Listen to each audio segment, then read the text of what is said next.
It's no secret that I love Sega stuff. Back when I started my channel, I reviewed the original 8bitdo M30 Bluetooth. I still love the controller, and I think it's still one of my favorite Bluetooth controllers for retro titles. While I still love the M30 Bluetooth, the black model here, they did just release a new color variant a little while ago. I've definitely missed the release for it, but I did buy one, and it's been sitting on my shelf for about a month. Today I thought we could just open this up and take a closer look at their new color variant on the M30. This is definitely one of my favorite controllers for retro titles, and I think having this brighter color here will really liven it up. Let's unbox it and take a closer look.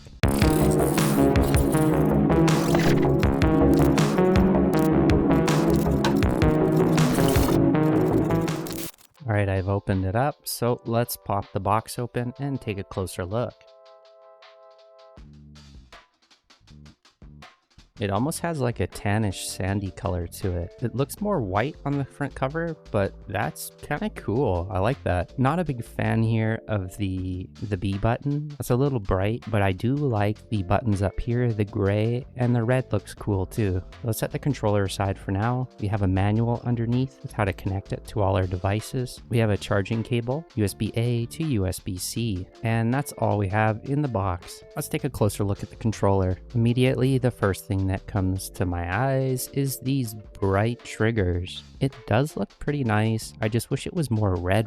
The texture almost feels somewhat different too. The black one I have here is a little smoother. I'm not sure if it's just from age or use, but this one kind of has like a texture to it. They're both really nice though. You can see these start buttons are very vibrant to their color of the shell. We also have that unique D-pad on both of them, whereas the A, B, and C buttons are fully black. On the black model, we have colored face buttons here.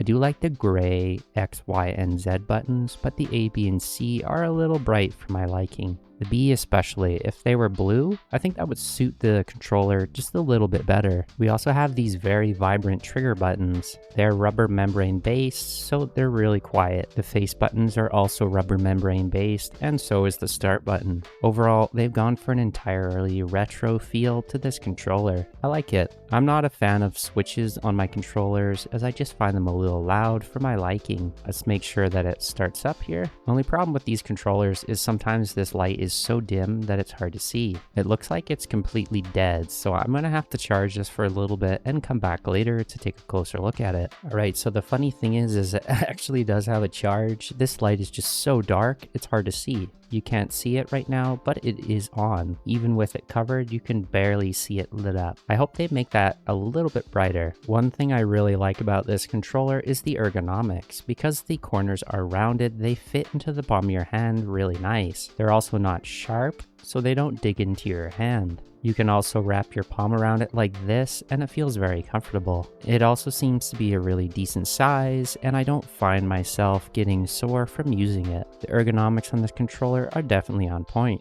This is more closely shaped to the Saturn controller. It's pretty nice. I like it. At some point, I do want to build a Genesis console, just kind of like with a mini PC set up to my TV. I think that'd be really cool, and these are the two controllers that I want to hook up with it. Overall, I think they've done a really good job of the design, and I really like the controller. If you look really closely on the black one here, you can see the texture on the controller itself. Black one does attract dust a little bit, but it seems to be pretty immune to fingerprints. Even after having mine for so long, it still looks like brand new. We also have a mode switch on the back showing you how to switch to different modes. This is also present on the new color as well. If you're looking for a classic controller to play some Sega Genesis or some retro titles that don't require a joystick, these are definitely nice controllers. One of these in Canada will run you about $35 to $40, which isn't too bad compared to the price of a lot of other controllers. If I was to customize this controller a little bit more, I kind of wish that these three were black or just blue in general. I might contact 8bitdo to see if they can sell me some black buttons here. I'm also not completely sold on the red, as it has too much pink in it for me, but it's not too bad. Definitely don't mind it. One of the biggest features on this controller is the D-pad. The D-pad on this controller is pretty unique. It has a pivot in the center and will rotate around. It's also very easy to get diagonals, and it doesn't get stuck when you're rolling around like this. The mini controller that I just reviewed would work fine if you would go from 1 to 2 points, but if you were to go around like this, it would get stuck. This problem isn't showing on this controller. I definitely like it. I think it's a cool controller.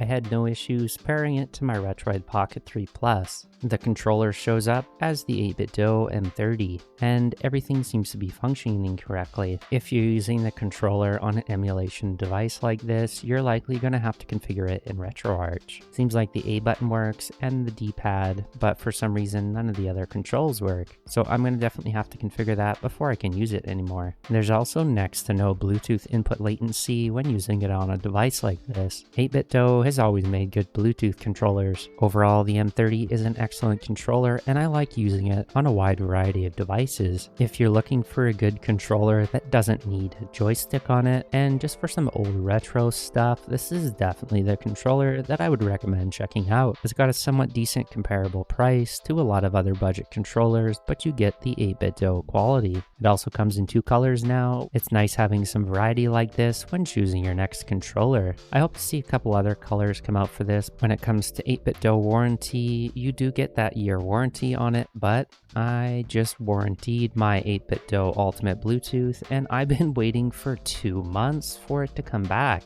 I definitely haven't been impressed with their warranty. I think at the fault of 8bitdo, the biggest downside is their warranty process. They also gave me a runaround with a lot of the emails, and the process was terrible. If you're buying one of these controllers, I really wouldn't expect anything as far as warranty goes, but if you're patient, they will send out a replacement. But I'm curious, what kind of controller do you like for old retro titles? Do you like the new M30 color, or do you prefer the black one? Let me know in the comments below. I'm curious to see if anyone else has tried this controller or if anybody prefers the new color. As for me, I definitely like the controller, and it's going to be a staple for my retro gaming. I will probably use the black one a little bit more because I do like the black a little bit better, but the M30 in the lighter color here is nice, and overall I think it's a great controller. Let me know what you think about it in the comments below. As always, thanks for watching, and if you have any questions, make sure to let me know in the comments below. Happy gaming, everybody.